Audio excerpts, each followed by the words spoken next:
Hi, everyone. Welcome back to Punching Back with George Papadopoulos, episode 7 here, and I have the distinguished pleasure and honor to bring on my good friend and one of the top reporters on the beat regarding not only the Russia scandal, but also the Ukraine investigation, John Solomon. John Solomon and I go back a couple of years now where we've picked each other's brains on this very critical concern for not only the United States, but the world. I've always trusted his insights, and on our show, we don't invite anybody except true insiders. So I'm very honored to have John on here. And I'm really pleased to also announce for our audience that John has his own podcast out, John Solomon Reports, which I highly recommend.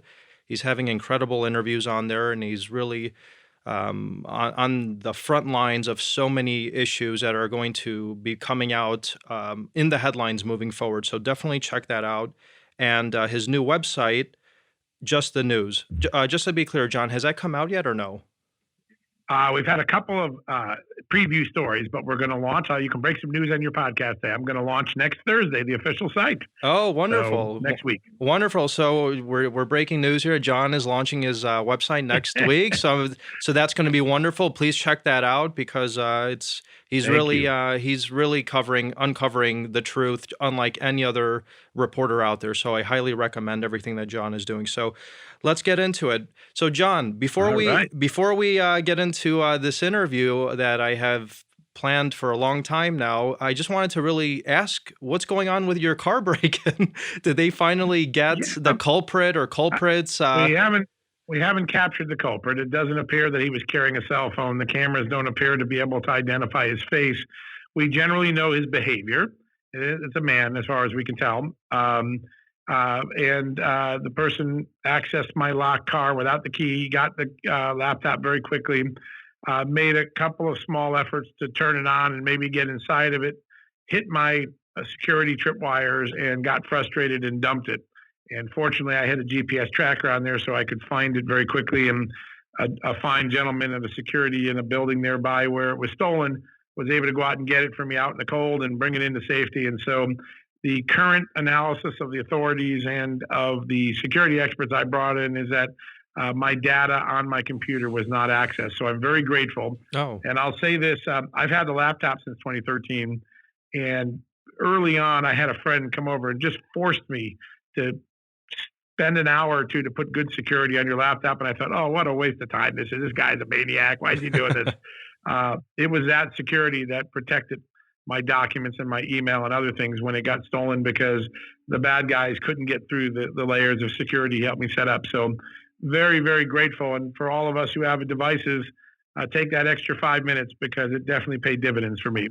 Absolutely. And the timing, I thought, was very suspicious considering it was the day before one of the impeachment hearings. And apparently, you could correct me if I'm wrong, the reports suggested that you had some very sensitive information on Joe Biden and his activities in Ukraine. And then all of a sudden, your car was broken into. So fortunately, none of that, none of those documents or information was stolen. And hopefully, some of that information will come out sooner rather than later.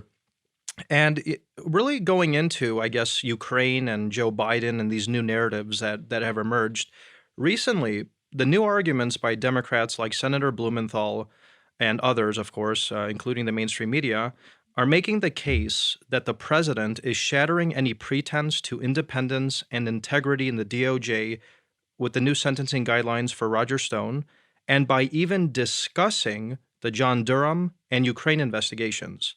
It seems like anyone or any illicit investigation that is being scrutinized that doesn't fit a specific Russia collusion narrative has been presented to the public as an abuse of power. The question I have for you is, how does the president combat the new narrative emerging from the mainstream media and even the Dems that the new sentencing guidelines for Roger Stone and scrutiny of Biden's activities in Ukraine are an abuse of power, not an exercise of power?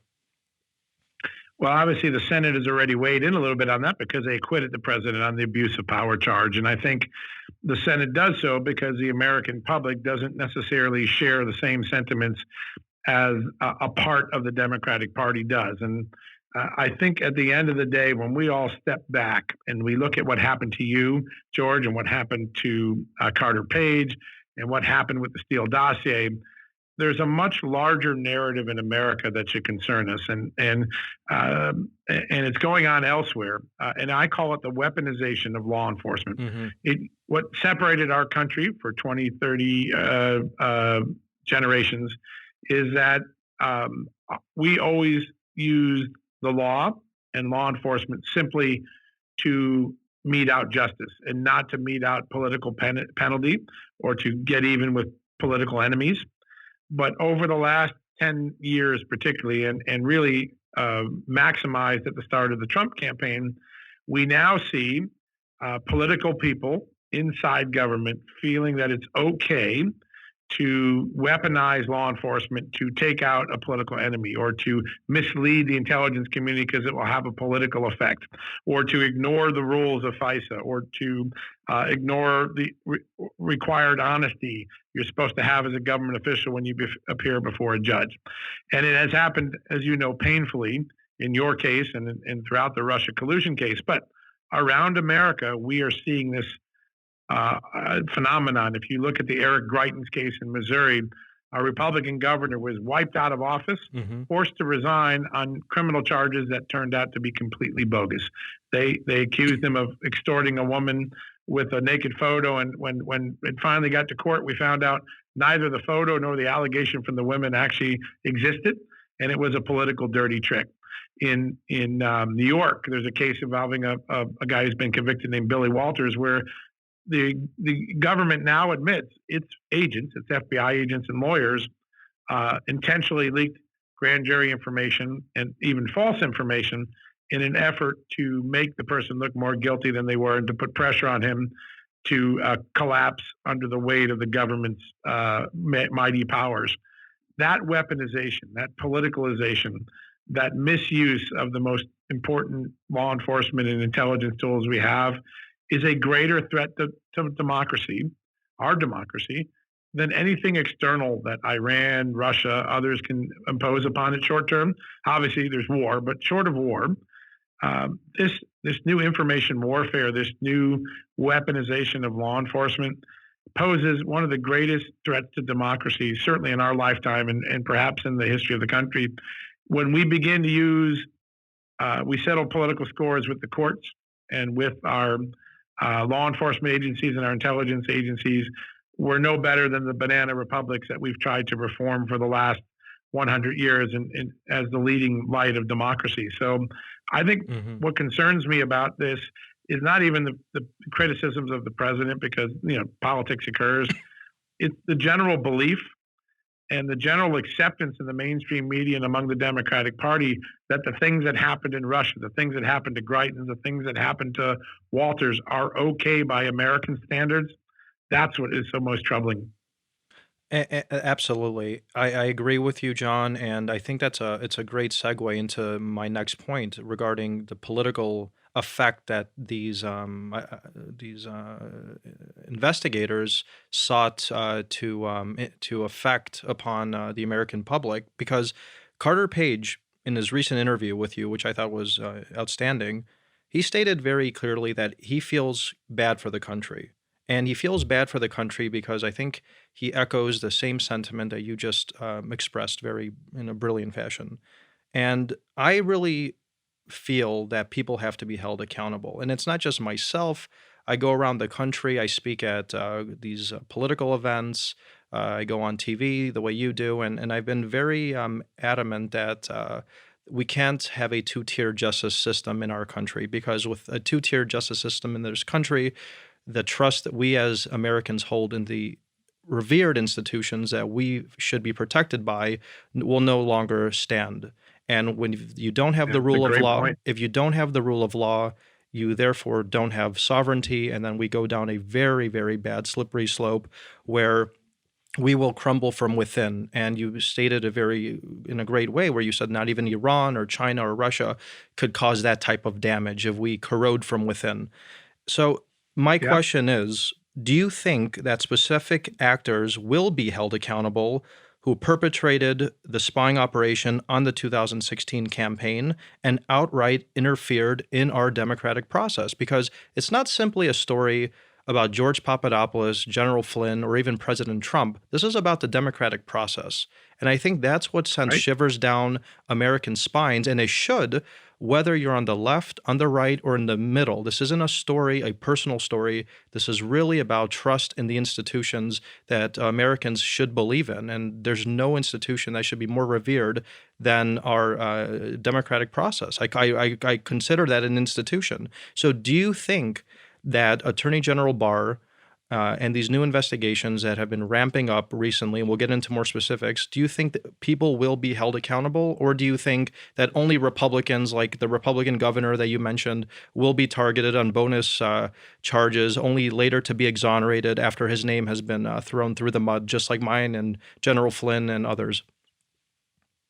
Yeah, it's a great question. You hope for the future of America that that does happen, that there is a level of accountability that takes the extraordinary roadmap that the Inspector General gave us at the Justice Department of wrongdoing, but all the Inspector General gave us was a roadmap of facts. And now someone has to look at those facts and say, this person committed a crime. This person violated the Justice Department policies and should be fired. This person lied and should go to prison. I have not seen a significant amount of activity suggesting accountability is immediate. In fact, I've seen several instances where the opportunity for accountability was bypassed, whether it be the recommendation on James Comey that he be prosecuted for leaking information from his memos, and the Justice Department said it was not even a close call. Well, the IG thought it was important enough to recommend it. So I think the jury is still out, to use a cliche that fits it here very well. Mm-hmm. Here's what I would be looking for. John Durham is an incredibly accomplished, hard-charging, no-nonsense prosecutor. By everyone I've ever met who's dealt with him, he has the respect of Republicans, Democrats, and independents alike. If in the next few weeks you see him make a plea deal with someone like Kleinsmith, the person who's accused of, the FBI lawyer accused of falsifying the documents to make Carter Page look like a Russian stooge when in fact he was a CIA asset helping America. If you see a plea deal, then that is a real sign that the Durham team is looking to make a larger conspiracy case. You're going to build this case against the Justice Department and James Comey and McCabe and others who you think might have done something wrong by building it from the ground up. You flip the lower and mid-level people, and then you hope to roll their testimony up on those who may have directed this from the top.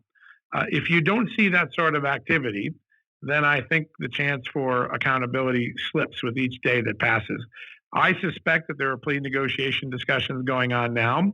And if we see a deal and we see a cooperation from one or two of the lower or mid-level people who roll up on their bosses and tell the real story of what happened, I think there could be some significant accountability in the courts.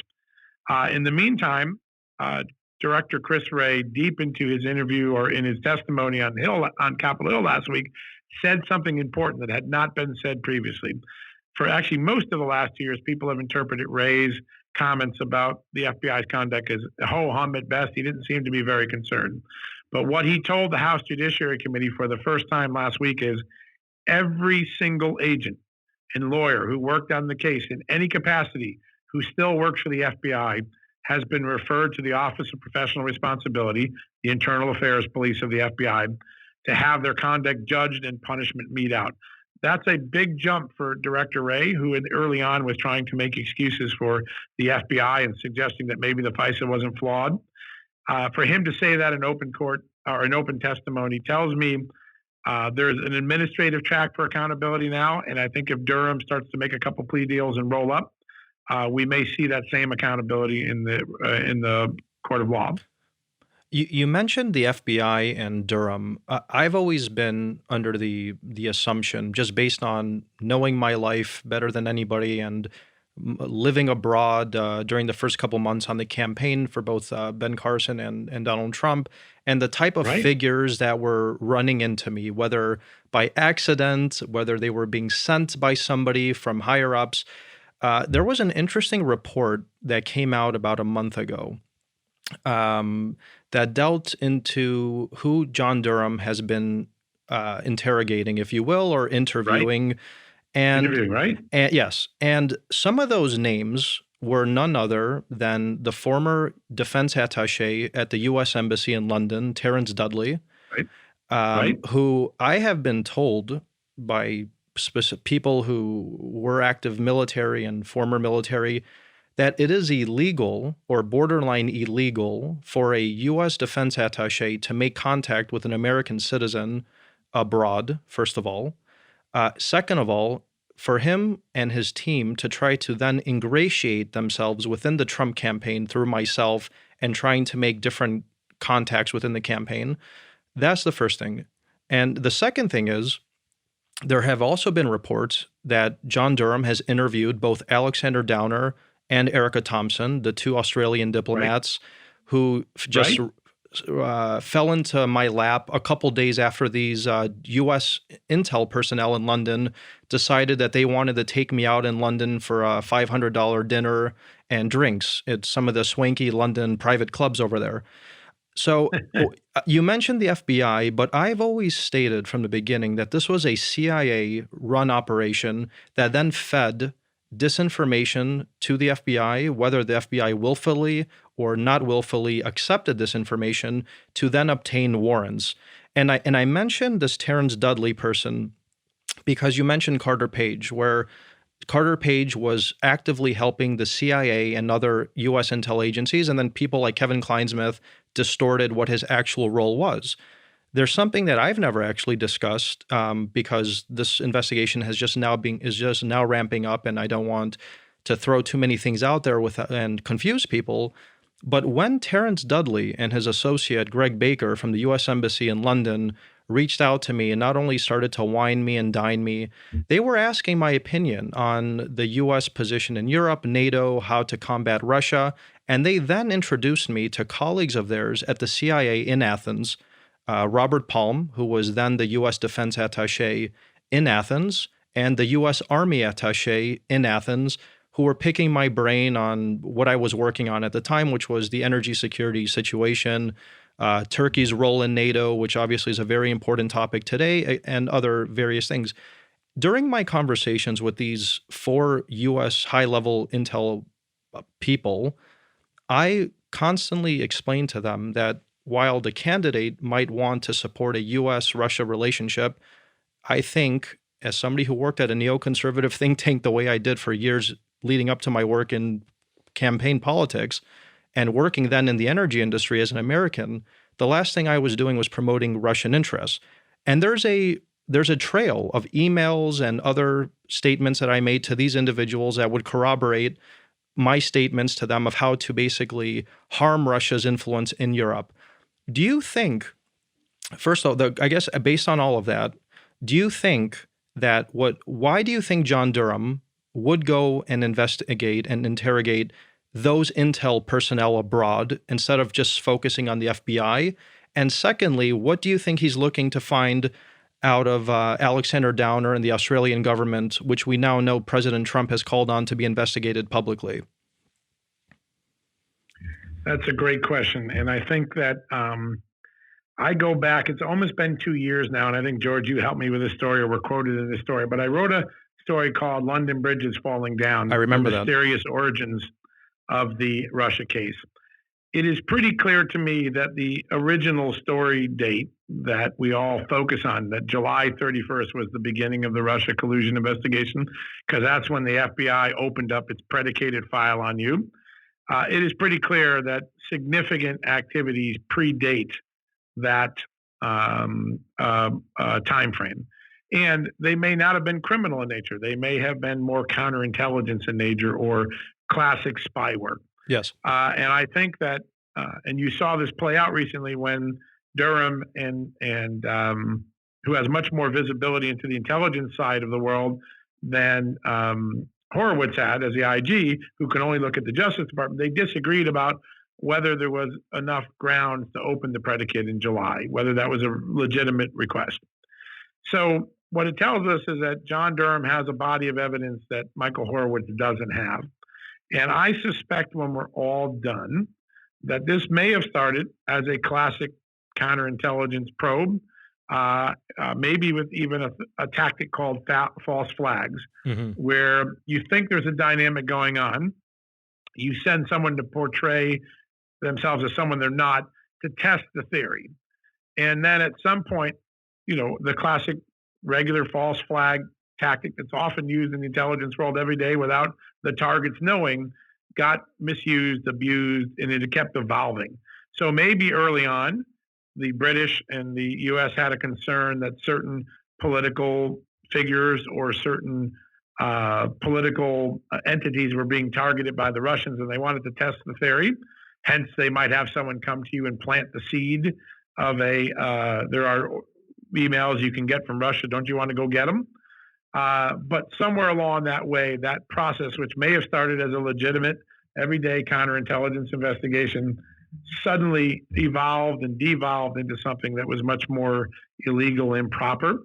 But I think we got to let John Durham finish his work. I do believe the British intelligence agencies will have, and perhaps other Five Eyes countries like Australia, will have some answers to questions in these interviews he's doing. I bet you there's a lot we simply don't know. Somewhere along the way, this got concocted into something it wasn't. It's if you think Russia's up to no good, it's perfectly fine for our intelligence agencies to test the theory. But as soon as you start manufacturing evidence, or as soon as you start portraying something as factual when you know the Steele dossier is nothing but bunk, you've crossed a line that tramples on our civil liberties, your civil liberties, obviously, and tramples on democracy. We don't know the crossover point yet. When did something maybe start as legitimate that became a dirty trick, became problematic? I think John Durham is going to draw that line for us, and we just don't know. I suspect it's before June 30, July 1 timeframe, or sorry, July 31. But we don't know how far back. And I think that letting John Durham finish that work, have the unfettered access he's had to the CIA, the Brits, the Australians, and others, the Italians, we're going to get the sort of answers and we won't have to opine anymore. And I would suspect those answers are coming before Easter, that we'll have our first glimpse into where the line of failure, where the line of dirty tricks began, and where the line of legitimate intelligence work ended. I agree, and I think our listeners in the American public would be ecstatic with findings before Easter. I always thought initially that my story and General Flynn's story were completely disparate, and our fate didn't intertwine at all. In fact, my only real interaction with General Flynn came during the transition team when I was introduced via email to him through Steve Bannon, where I was basically feeding General Flynn some information regarding what was happening in Cyprus and the Middle East. But that's a different point. The reason I brought up General Flynn and my story and his story is because the great Sidney Powell, who I think is an outstanding attorney and is defending her client and brilliantly, she has recently, this is a story that came out, but it kind of has fallen under the bridge a bit, that she was able to obtain Joseph Mifsud's cell phones, and that Joseph Mifsud's phones are now in the hands of the DOJ. And people were scratching their heads, why would Sidney Powell have an interest in Joseph Mifsud if he was only in my case?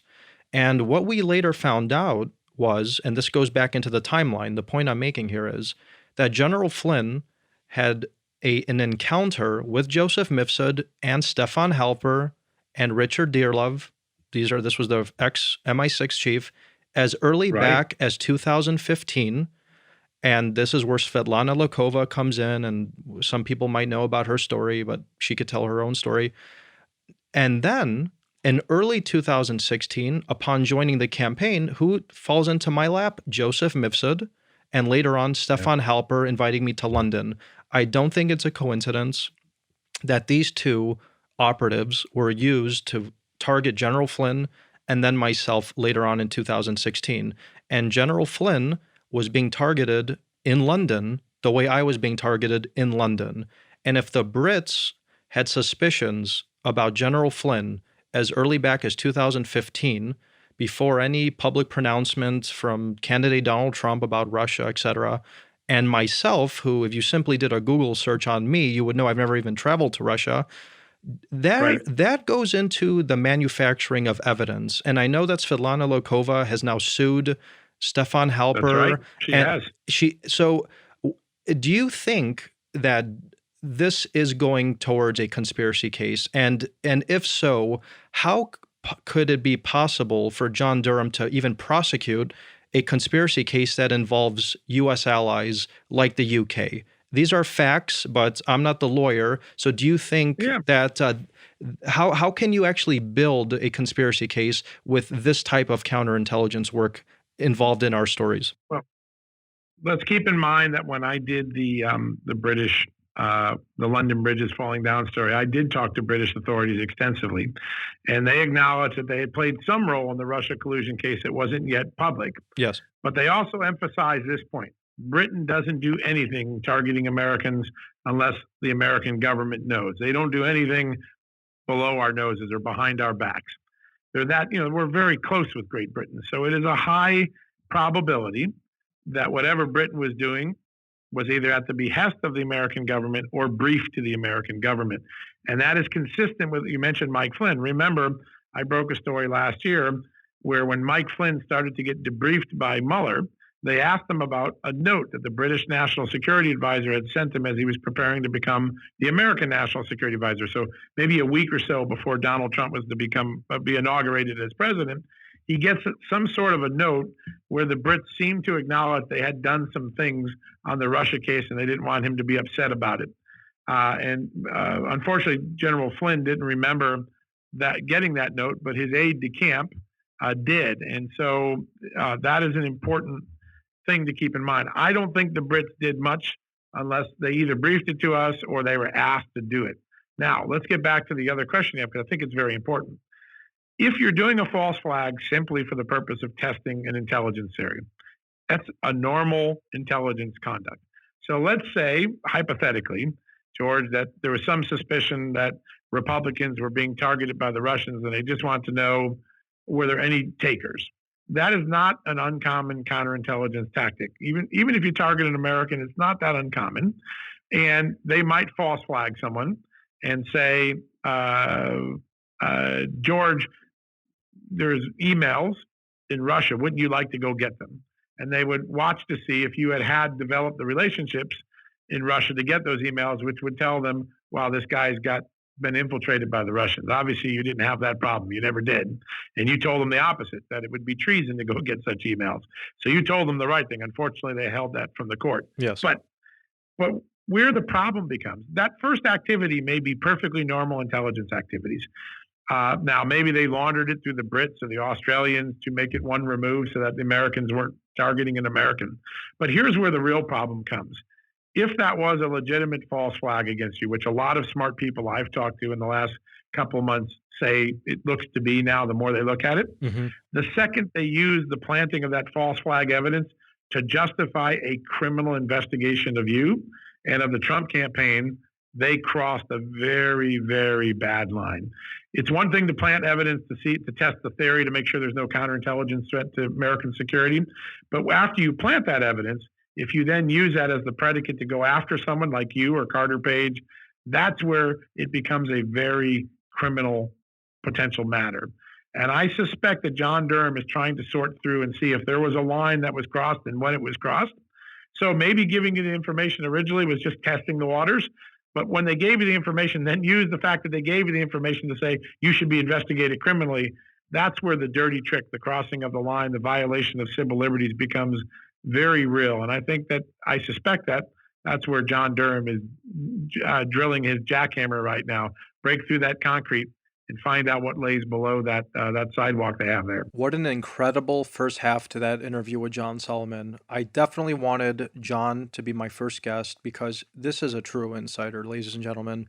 He's been on the beat of all of these issues from day one. He's not writing any coattails, and he has been at the forefront of getting this knowledge out there along with myself to the American public and around the world. So I felt that was incredible. We have a lot more to share from this interview with John. We're dividing it into 2 episodes because there's just too much information out there. Make sure you stay tuned for next episode next week for part 2 of our exclusive interview with John Solomon. And please make sure that you subscribe to Punching Back with George Papadopoulos on the Himalaya app. Himalaya has really helped not only launch this podcast, but it's helping me grow this all over the world. And all of our exclusive content is on the Himalaya app. So I would really appreciate if you would subscribe on that app and just help me continue to grow this baby. This is all about you. It's all about my viewers. And we really need to make this be the go-to podcast during this election cycle and beyond, because during this critical moment in American history, we really do need to depend on insider accounts, firsthand accounts, and not assumptions or tertiary information or even hearsay, or else the truth will never get out there. On my podcast, we only bring insiders for interviews. I'm an insider of this story, and you'll get nothing but the best moving forward. Thanks so much.